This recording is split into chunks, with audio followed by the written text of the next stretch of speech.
श्री सूरदास जी महाराज, ये बड़े अद्भुत महाभागवत है और इनकी श्रीनाथ जी में श्रृंगार शोभा का वर्णन करने की सेवा थी। श्री सूरदास जी का प्रादुर्भाव विक्रम संवत 1535 वैशाख शुक्ला मंगलवार को दिल्ली के समीप सिही ग्राम में हुआ था।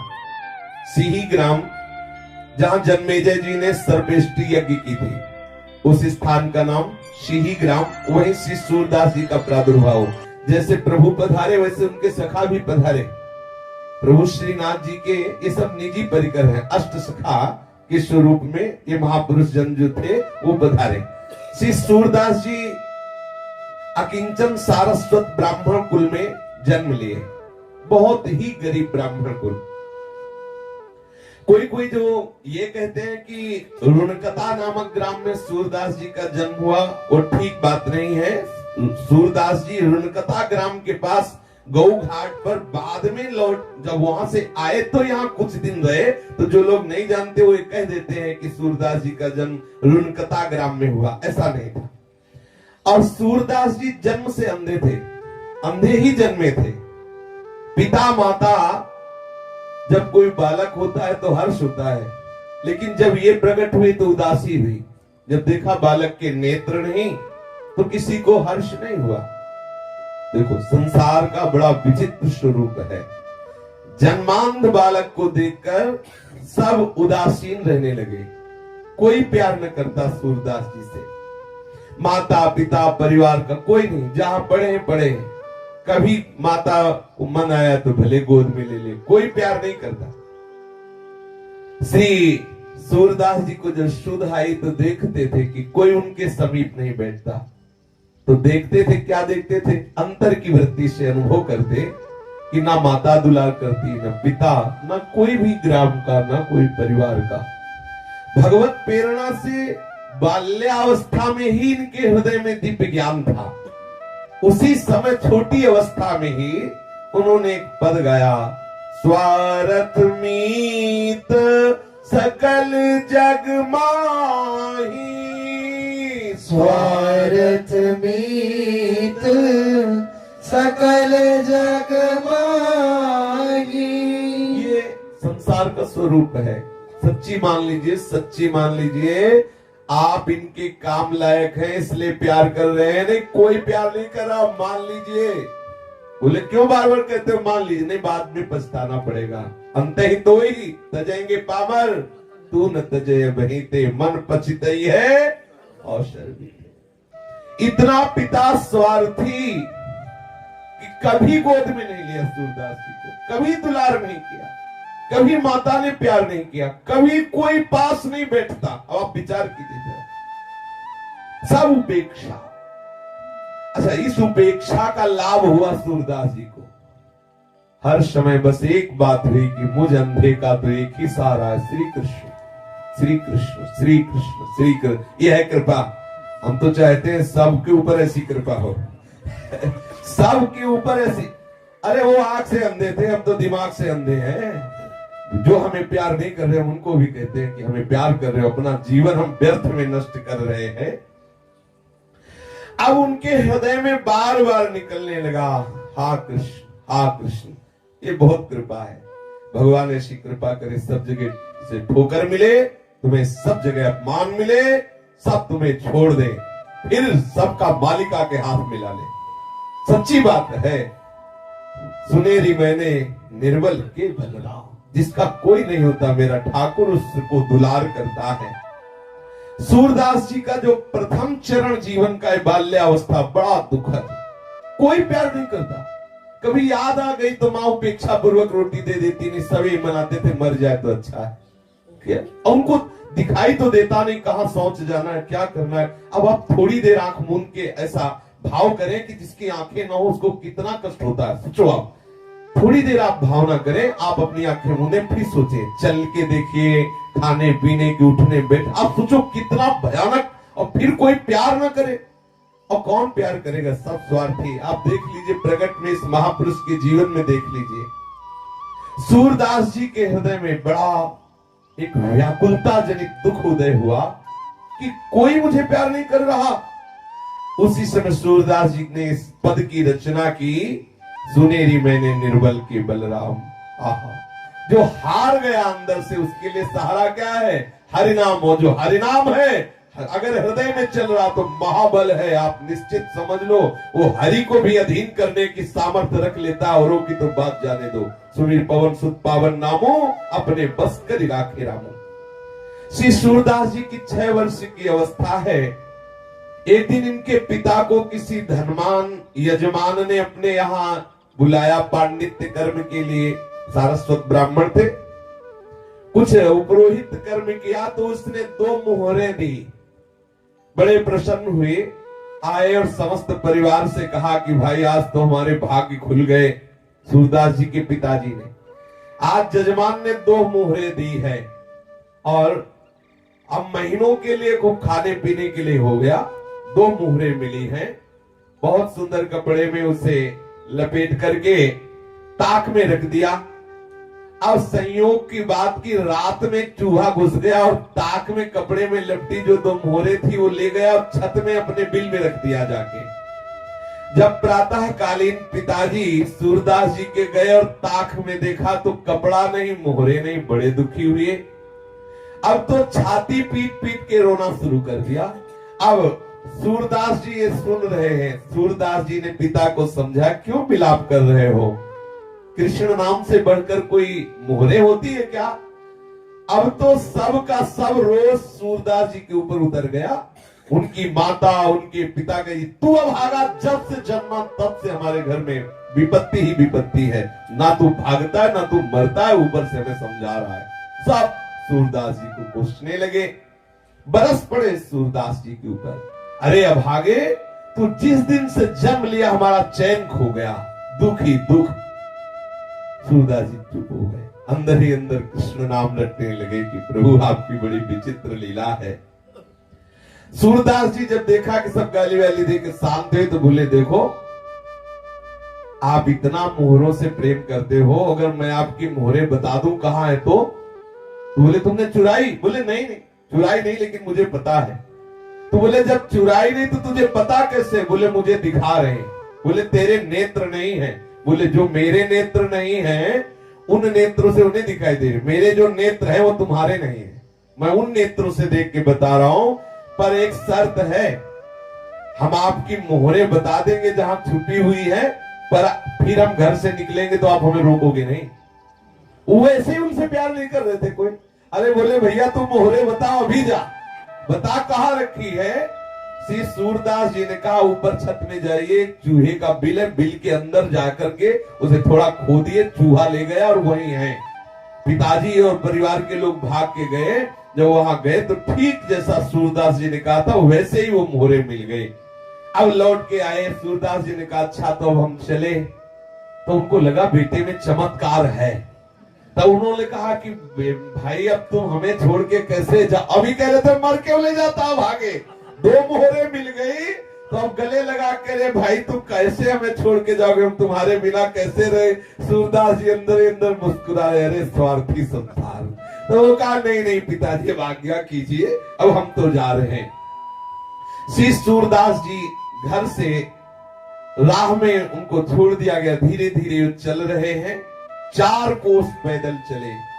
सोचो नई अवस्था है, आंखों से दिखाई नहीं दे रहा है और ये केवल बाहरी प्रेम के 2 शब्द बोले थे पिताजी ने, अरे रुक जाओ काहे को जा रहे, वो भी जो मोहरे मिल गई नहीं। अभी पहले कह रहे थे मर जाए। अच्छा ये बिल्कुल सच्ची मानो, बहुत धोखे में हो यदि आपको लग रहा हो तुम्हें कोई प्यार कर रहा है। बिल्कुल बिल्कुल सावधान सावधान, तुम्हारे समय को नष्ट किया जा रहा है। बहुत कम समय है, सच्चिदानंद प्रभु से प्यार कर लो। गांव के बाहर 4 कोस चलने के बाद एक तालाब और उसी के समीप एक पीपल का वृक्ष था, वहीं जाके बैठ गए सूरदास जी। सायंकाल के समय उसी गांव का एक ब्राह्मण जमींदार गायों को खोजता हुआ जा रहा था। देखा कि कोई पीपल की जड़ के समीप बैठा है। आए तो उनका भाई तुम कैसे बैठे हो? तो बोले तुम कैसे यहाँ आए हो? तो उनका हम तो अपनी गाय ढूंढने आए हैं और बहुत खोजा लेकिन गाय नहीं मिल रही, अगर कोई बता दे तो मैं उनमें से 2 गाय भेंट कर दूंगा। सूरदास जी ने कहा मुझे भेंट की तो जरूरत नहीं, लेकिन मुझे यहीं से दिखाई दे रही तुम्हारी गाय कहाँ है। उनके अंतर के नेत्र देखो, अंदर से जब भजन होता है तो दिव्यता आ जाती है। ये तो खैर महापुरुष जन ही है, वैसे भी अंदर से जब भजन होता है तो सब भागवतिक, जैसे प्रभु के लिए भूत भविष्य वर्तमान का भेद नहीं, हम जीव के लिए है। जैसे अपने हाथ पे आंवला रख दिया जाए तो चारों तरफ से हम देख सकते हैं, ऐसे भूत भविष्य वर्तमान को ऐसे देख सकता है जैसे आंवले को देख सकता है। जो भगवदाकार वृत्ति को प्राप्त महापुरुष है, पीछे क्या हुआ, अभी क्या है, आगे क्या होगा, ऐसे दिखाई देता है चारों तरफ से, जैसे हम आंवले को देख सकते हैं ऐसे।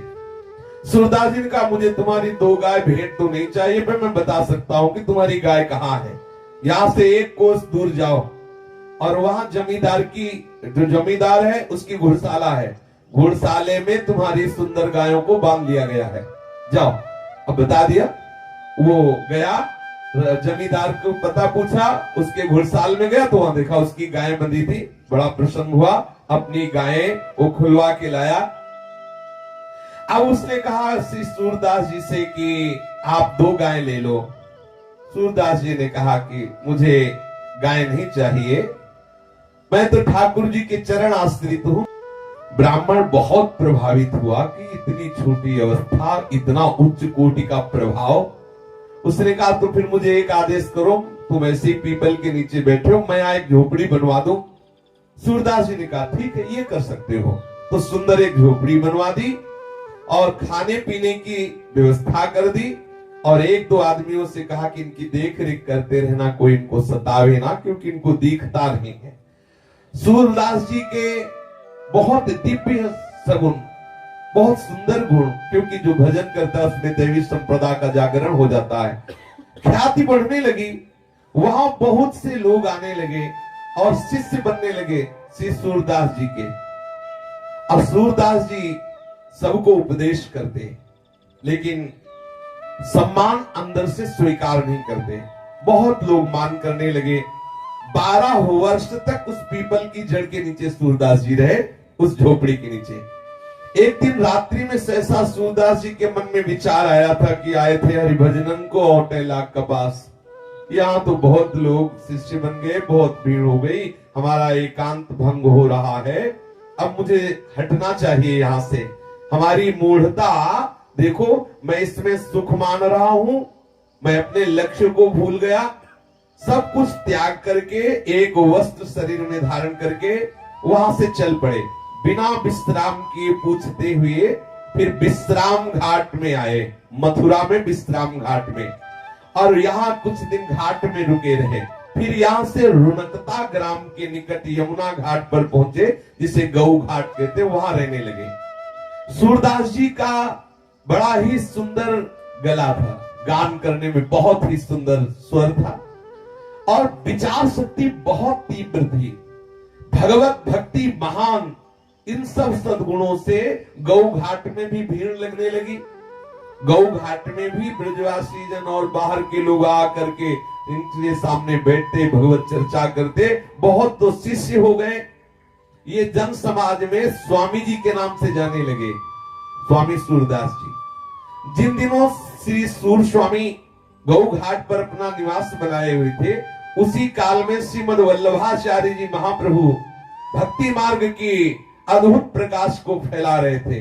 दक्षिण के शास्त्रार्थ में विजय के कारण सभी उनके लोहा मानते थे।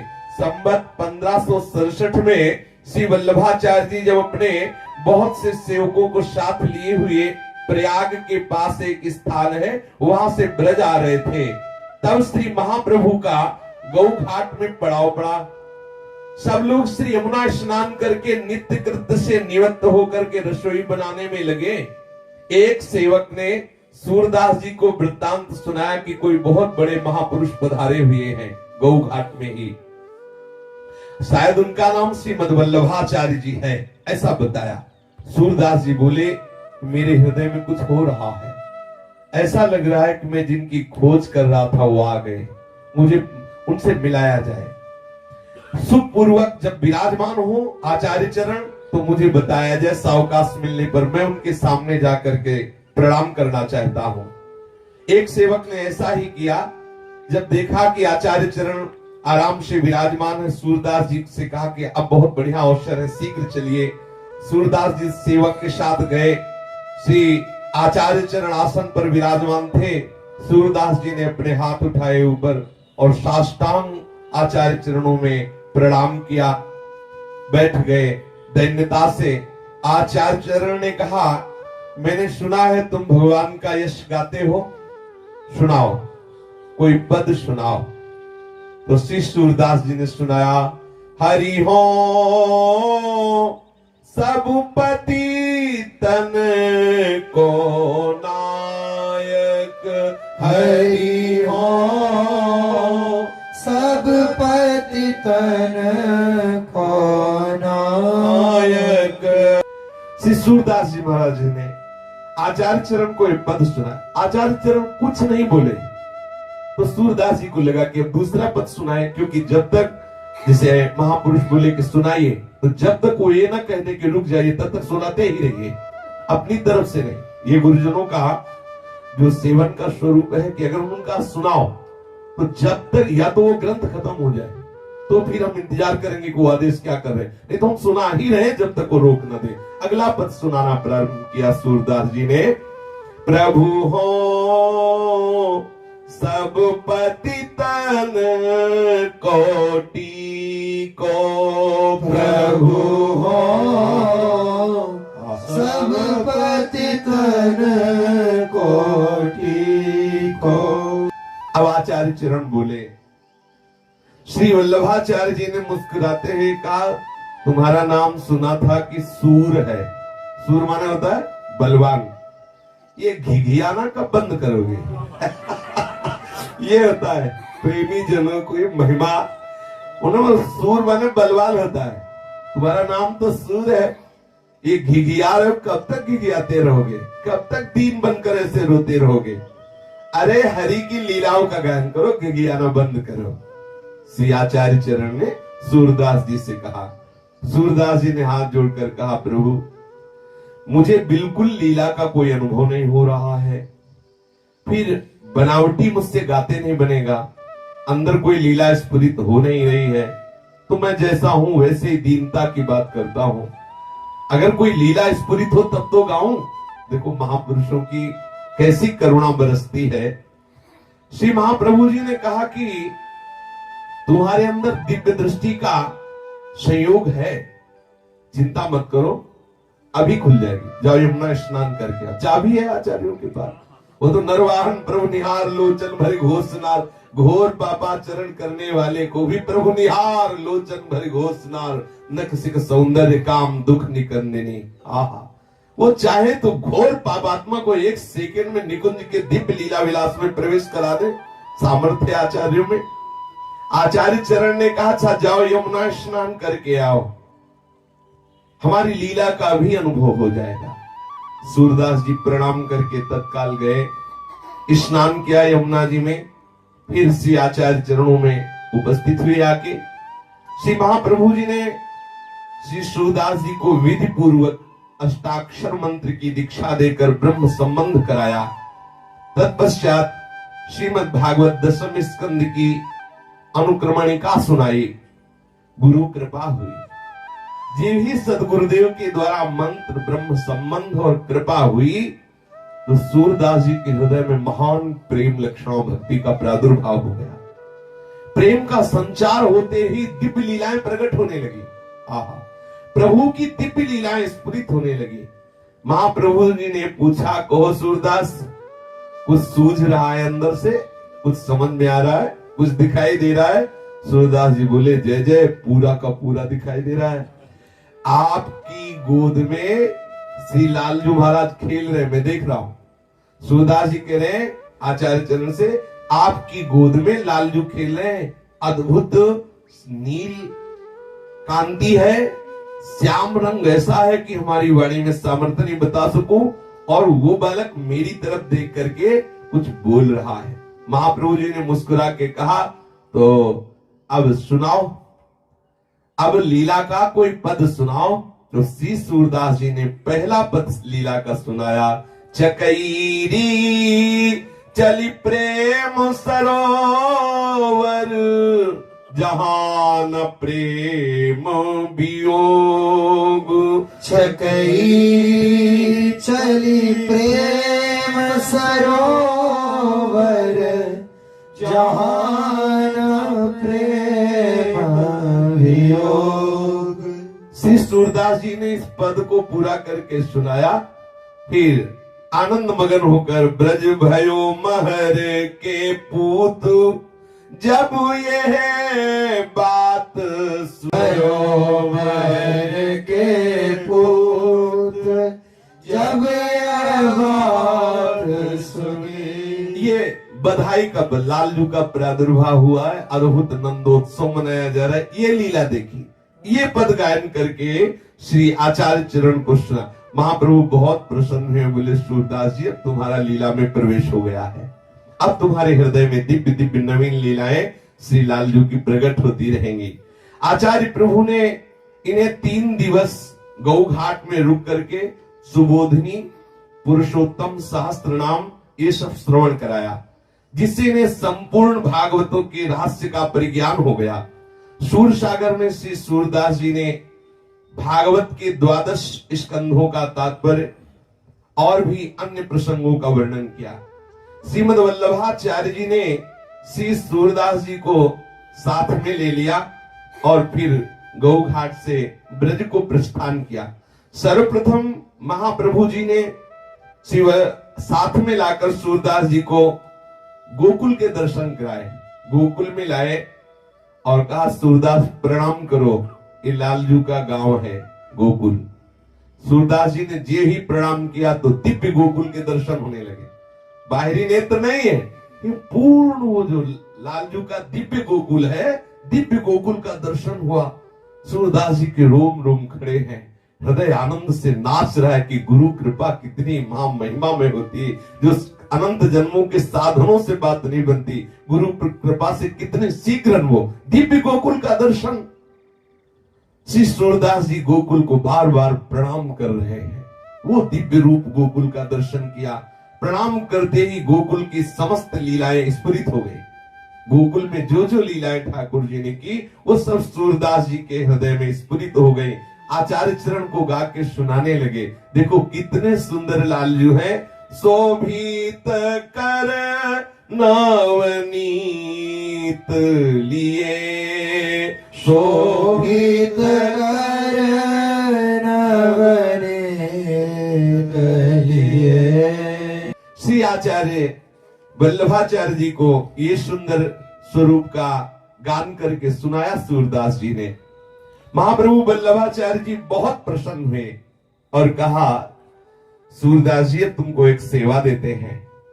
हमारे ठाकुर जो गोवर्धन नाथ श्रीनाथ जी हैं, इनको रोज तुम इनका यश सुनाओगे, इन्हें कीर्तन सुनाओगे और इनकी शोभा से युक्त जो पद है उनकी रचना करके तुम इनको सुनाओगे, ये हम तुम्हें सेवा देते हैं। और सूरदास जी को गोवर्धन ले आए, श्री श्रीनाथ जी का दर्शन किया सूरदास जी ने। देखो सूरदास हैं और दर्शन कर रहे श्रीनाथ जी का, और ऐसे चतुर दर्शन करने वाले हैं कि छोटे से भी श्रृंगार को नहीं छोड़ते, एक एक श्रृंगार का, एक एक पत्रावली का, एक एक चेष्टा का दर्शन करते हैं। श्रीनाथ जी के सामने जब श्रीनाथ जी का दर्शन किया तो हाथ जोड़कर कहने लगे कि हे श्रीनाथ जी, अब हो नाच्यो बहुत गोपाल। सूरदास जी ने श्रीनाथ जी के सामने ऐसा विनय युक्त पद गान किया। श्री सूरदास जी का ये दैन्य देखकर महाप्रभु वल्लभाचार्य जी बहुत द्रवित हुए। बोले सूरदास जी, तुम्हारी अविद्या की क्या बात है, जो तुम्हारा आश्रय ले लेगा उसकी अविद्या दूर हो जाएगी। अब देखो तुमने श्रीनाथ जी का दर्शन कर लिया, अब तुम ये बाहरी दीनता का त्याग कर दीजिए और प्रभु की लीला का ज्ञान कीजिए। उसी दिन से सूरदास जी दैन्य के पद बंद कर दिए और श्री ठाकुर जी को प्रातःकालीन मंगला से लेकर शयन तक के पद सुनाने लगे, जो आठों कालीन प्रभु की दिव्य दिव्य श्रृंगारमयी दिव्य दिव्य लीलाएं हैं उनको गा गा करके सुनाते। कभी कभी उपदेश के पद भी गाते। संगीत सम्राट तानसेन के मुख से श्री सूरदास जी का एक पद सुना, दिल्लीश्वर अकबर बादशाह, तो उसका मन मचल उठा कि ऐसा पद करता। और जब पता चला कि वो बाहरी नेत्रहीन, तो और आकर्षण हुआ। उसके हृदय में लालसा जागृत हुई कि सूरदास जी को सभा में बुलाया जाए और मैं उनका पद सुनूं। संयोग से संवत 1613 में जब प्रभु श्रीनाथ जी मथुरा में विराज रहे थे और सूरदास जी भी वहीं थे, उनकी कीर्तन सेवा थी श्रीनाथ जी को पद सुनाना। तो ये बात हृदय में उसके थी कि कभी सूरदास जी हमारी सभा में आए, हमें पद सुनाए, लेकिन ना तो ऐसा कोई संयोग बन पाया। तो दिल्ली का जो बादशाह अकबर था, यात्रा के प्रसंग में मथुरा आया हुआ था, और जब उसको पता चला कि सूरदास जी यहीं मथुरा में है, तो उसने बड़े आदर के साथ इनको बुलवाया और पद सुनने का अनुरोध किया। तब श्री सूरदास जी ने ये पद गाया, मन रे माधव सो कर प्रीति, मन रे माधव सो कर प्रीति। एक दिन इसकी चर्चा हुई थी पीछे, इस पद की, बहुत बड़ा पद है। इस पद को सुनकर अकबर ने इनकी भावनिष्ठा की परीक्षा के लिए कहा, सूरदास, प्रभु ने मुझे बादशाह बनाया है, तो बादशाह का सबके ऊपर शासन लागू होता है। मैं भी मान और दान पाने के योग्य हूं क्योंकि मैं बादशाह हूं। इसलिए मैं चाहूंगा कि तुम मेरे विषय में पद बना करके भी गाओ, क्योंकि मैं बादशाह हूं। सूरदास जी ने कहा कि मैं जिस बादशाह के सामने गाता हूं, उस बादशाह के सामने तुम्हारी बादशाह कुछ नहीं है। और मैं गाऊं जब मेरी बुद्धि हो तब ना। मेरी बुद्धि तो जिस बादशाह में लग गई, वहां से हटने की जगह नहीं रह गई। मेरे हृदय में जगह नहीं, मेरी बुद्धि में जगह नहीं, मैं कैसे गा सकता हूं। पर आपने कहा है कि गाइए, तो मैं अपनी बात बता रहा हूं कि नाहिन रह्यो मन में ठोर, नाहिन रह्यो मन में ठोर। सूरदास जी ने इस पद का गायन किया। सूरदास जी के इस पद के भाव को समझकर बादशाह अकबर बहुत प्रसन्न हुआ। और जो सूरदास जी की अंतिम पंक्ति इस पद की थी, वो कि कहा कहो मन प्रेम पूरन, घट न सिंधु समाये, श्याम गात सरोज लोचन, ललित गति मृदुहास, सूर्य से दरस कारण मरत लोचन प्यास। उसने कहा कि तुम्हारे तो नेत्र हैं ही नहीं, और तुम कहते हो कि मरत लोचन प्यास। जब लोचन ही नहीं तो लोचन प्यास कैसे। बादशाह अकबर ने कहा कि कहा कहो मन प्रेम पूरन, घट न सिंधु समाये, श्याम गात सरोज लोचन, ललित गति मृदुहास, सूर्य से दरस कारण मरत लोचन प्यास। पहली बात तो यह है कि संपूर्ण प्रेमानंद हृदय में समान ही रहा है। समझने वाले के लिए है ये कैसी महामहिमा स्थिति है सूरदास जी की। फिर कह रहे हैं कि ऐसे महामहिमा में रूप के लिए मेरे नेत्र प्यासे हैं। और पहले कह रहे कि समान ही रहा, हर समय प्रेमानंद छाया हुआ है, हर समय श्री कृष्ण का रूप हमारे हृदय में, हमारे मन में, बुद्धि में, चित्त में, अहम में, इंद्रियों में समा गया है। लेकिन अकबर जितना पकड़ पाया, उसने केवल इतना ही पकड़ पाया कि आपके नेत्र नहीं तो लोचन कैसे प्यासे हो सकते हैं रूप के। ऐसा अकबर ने प्रश्न किया कि मरद लोचन प्यास, जब नेत्र ही नहीं तो ये प्यास कैसी। बादशाह ने सूरदास जी से जब ये जिज्ञासा की, नेत्र तो सबके हैं। सूरदास जी ने कहा नेत्र तो सबके हैं, परंतु जिनसे भगवत दर्शन होते वो नेत्र नहीं है। तुम्हें हमारे वो नेत्र नहीं दिखाई दे रहे जिससे संसार दिखता है, लेकिन जिससे ठाकुर दिखते वो नेत्र हमारे हैं, तुम्हारे नहीं है। बादशाह से कहा कि तुम्हारे जो नेत्र हैं उनसे संसार देखा जाता है, हमारे जो नेत्र हैं उनसे श्याम सुंदर देखे जाते हैं। संसार देखने वाले नेत्रों से मैं अंधा हूं, लेकिन भगवान जिनसे दर्शन देते हैं वो नेत्र हमारे अंदर है। तुम संसार देखने वाले नेत्र वाले, लेकिन जिन नेत्रों से प्रभु के दर्शन होते हैं उससे तुम अंधे हो। असली अंधा तो वही जिसे प्रभु ले दिखाई दे रहे हैं। अब जब तुम्हारे अंदर वो नेत्र ही नहीं तो प्यास कहां? और मेरे अंदर संसार के नेत्र नहीं, इसलिए संसार की प्यास रही, लेकिन ठाकुर के दर्शन के नेत्र हैं, इसलिए वो नेत्र प्यासे दर्शन करते हुए भी। श्री सूरदास जी की बात सुन करके अकबर बहुत प्रसन्न हुआ, बड़ा आनंदित हुआ। अकबर ने सूरदास जी से हाथ जोड़कर कहा, मेरी कुछ भेंट स्वीकार कर लो। मैं कई गांवों की जागीर आपके नाम लिख देता हूं, मैं बहुत सी जमींदारी आपके नाम कर देता हूं। तो श्रीनाथ जी की सेवा में मगन रहने वाले सूरदास जी ने कहा, मुझे जो जागीर मिली तू सोच भी नहीं सकता।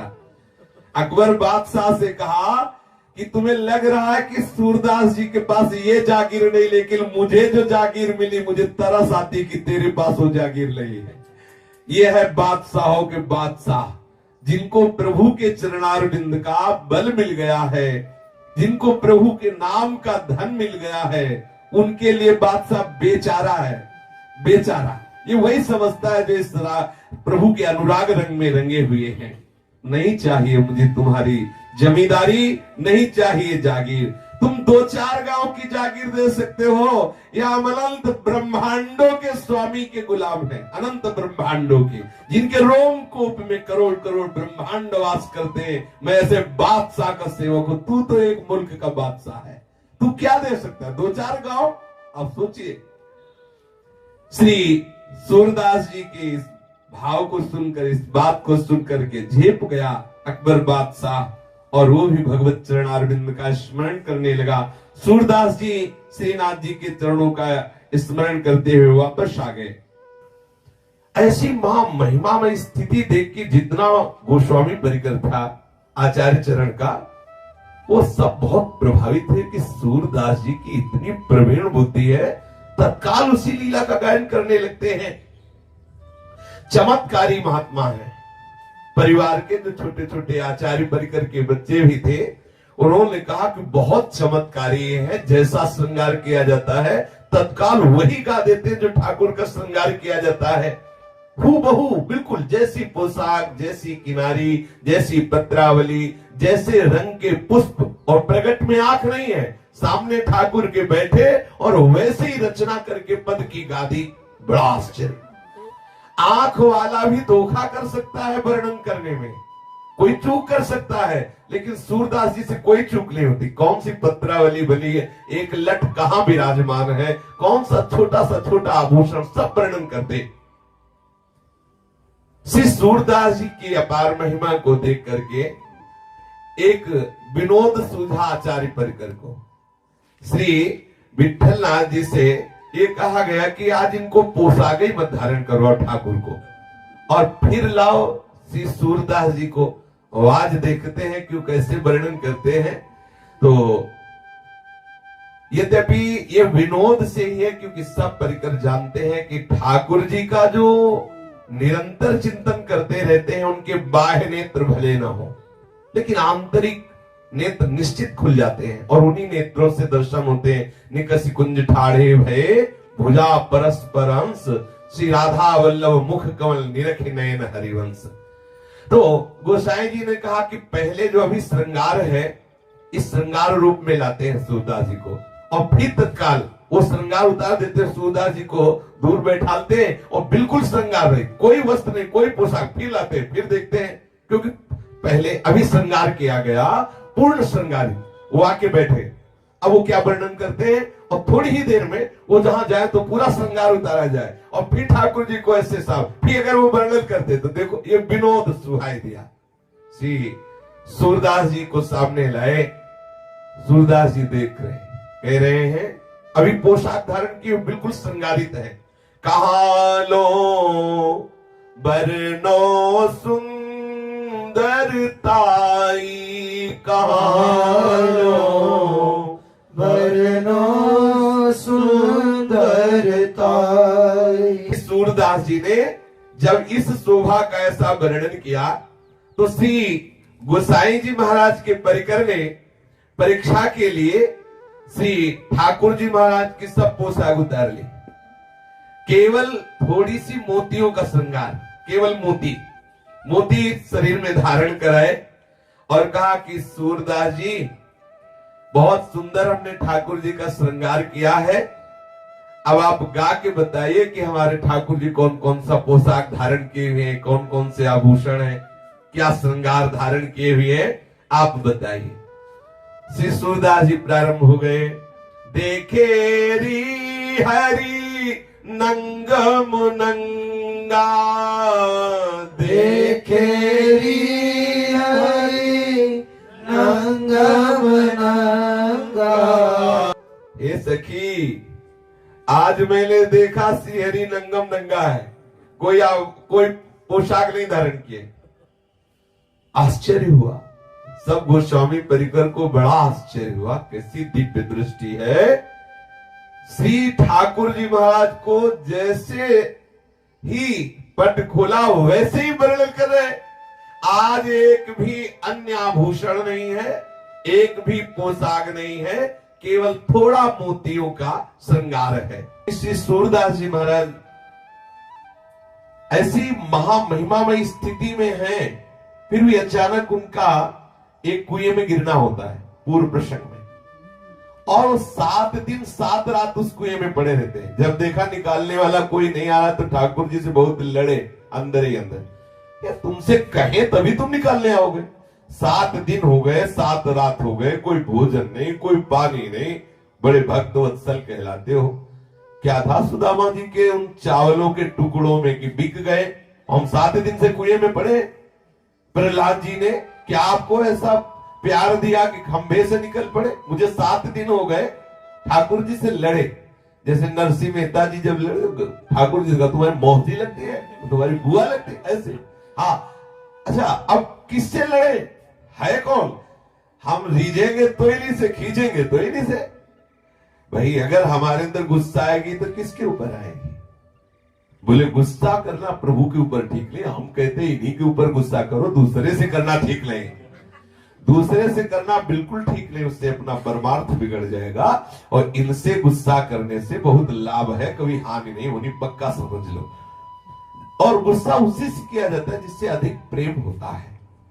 जैसे बच्चा मां से गुस्सा करता है, जा मुझे दूध नहीं पीना, नहीं खाना, तो क्यों? उसके मन की कोई बात नहीं हो रही ना, इसीलिए तो। और वो जानता है कि मेरी मां बहुत करुणामयी है, ऐसा मैं करूंगा तो मान जाएगी। प्रभु वात्सल्य समुद्र है। आए और सूरदास जी को कुएं से निकाला। अब आप देख लो, इनको पसंद है गुस्सा की नहीं।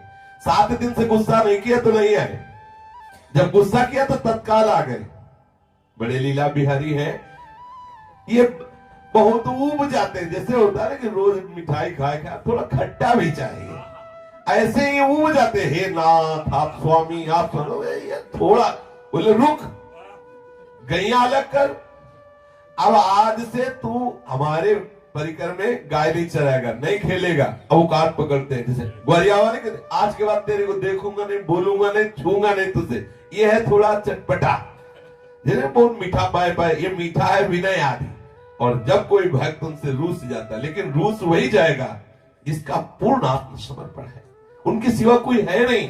वो रूसने में बहुत प्यार है, उसी प्यार को देखने के लिए ठाकुर जी इंतजार करते, थोड़ा रूसे, फिर वो देखते हो, फिर आ जाते हैं तत्काल।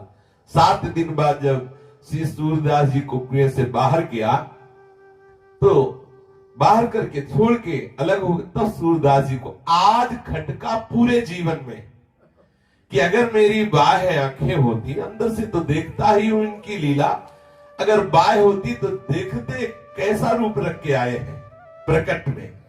लेकिन आज मेरी बाह्य आंखें नहीं है, बाह्य आंखों से अंधा हूं और देख नहीं पाया। अंदर से बहुत एक विशेष प्रकार का विरह प्रकट हुआ। मेरी आंखें होती तो मैं देखता मेरे लालन कौन सा रूप रख के आए और मुझे कुएं से बाहर किया। हमारी श्री जी ने कहा लालजू से कि अब नहीं चलेगा, अब तो तत्काल सूरदास जी को देख लो। अगर किसी पर विशिष्ट कृपा का जब अवसर आता है तो उसमें हमारी लाडली जी होती है। इसलिए हमारे माई श्यामा जी को राज अपने वृंदावन वासी छाती फुला के चलते हैं हमारे माई श्यामा जी को, और ये फूली ही रहेगी। ऐसे काटना शुरू हो जाए ना तो भी ये फूली रहेगी।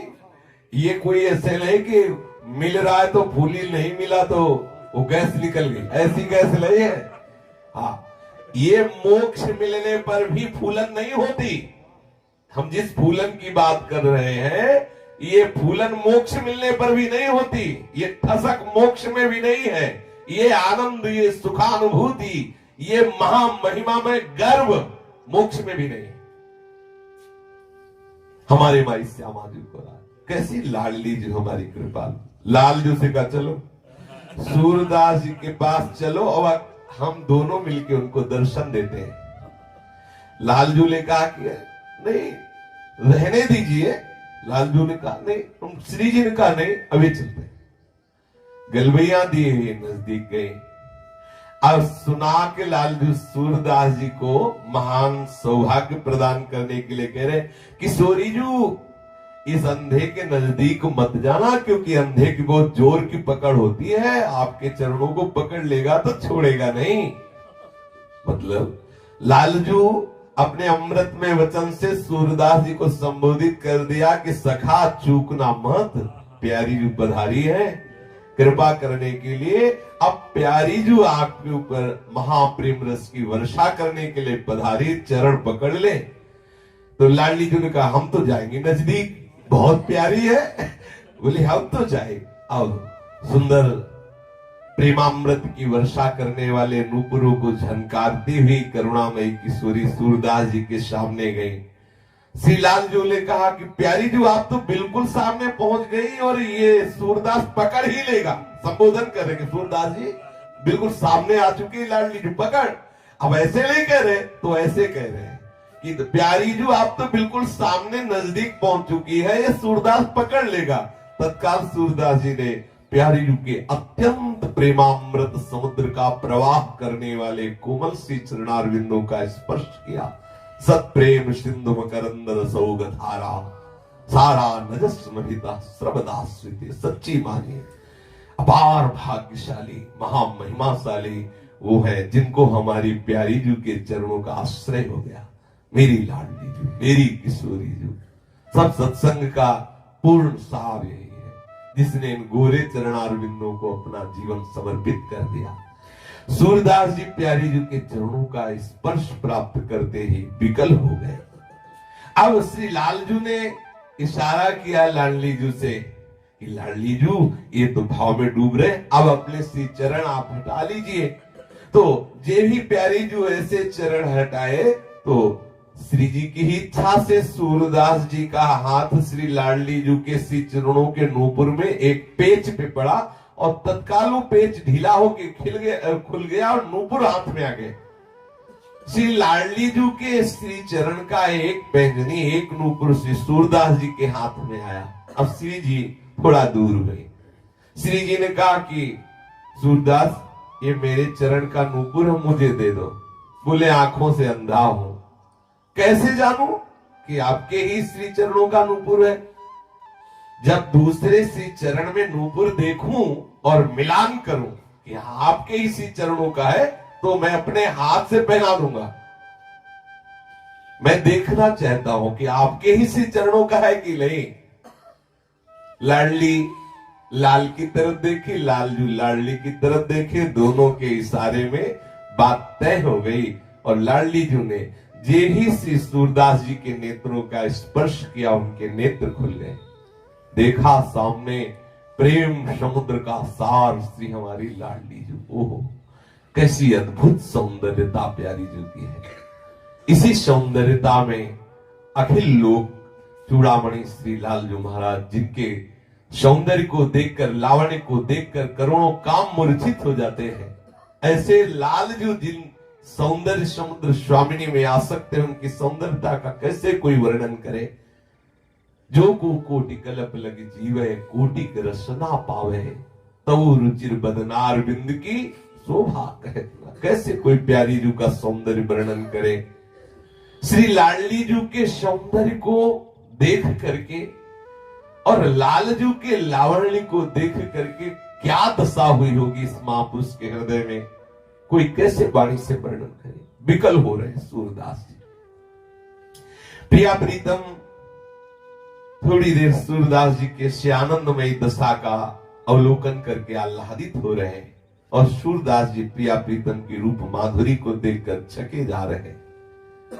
फिर प्रियाजू ने कहा कि सूरदास आज हमारी इच्छा है, तुम कुछ मांग लो, मांगो, तुम्हारी जो रुचि हो मांगो। सूरदास जी ने कहा कि मानो अंदर से कहा कि जिसके आप स्वामी हो उसे मांगना क्या बकाया रह जाता है, जिसके आप स्वामी हो। पर आपने आदेश किया मांगो तो आप हमें देंगी। लाडली जी ने कहा कि तुम्हें कोई संशय है कि आप मांगोगे और मैं दूंगी नहीं? ऐसा क्या है जो तुम मांगो हम देना? सूरदास जी ने कहा तो मुझे पुनः अंधा बना दो। लाडली जी जिन नेत्रों ने इस रूप को देखा अब वो नेत्र किसी और को न देखे, इसलिए मेरे नेत्र जैसे पहले थे वैसे ही कर दो। प्रिया प्रीतम विकल हो गए सूरदास जी की भावना को देखकर, इस प्यार को देखकर। तत्काल सूरदास जी के जो बाह्य ज्योति प्रकट हुई थी नेत्रों की, वो अंतर ज्योति में प्रकाशित हुई। श्री सूरदास जी के सामने जिन प्रिया प्रीतम की अद्भुत दिव्य झांकी प्रकट हुई थी, उसी रूप में मगन होकर के सूरदास जी पराशौली चले।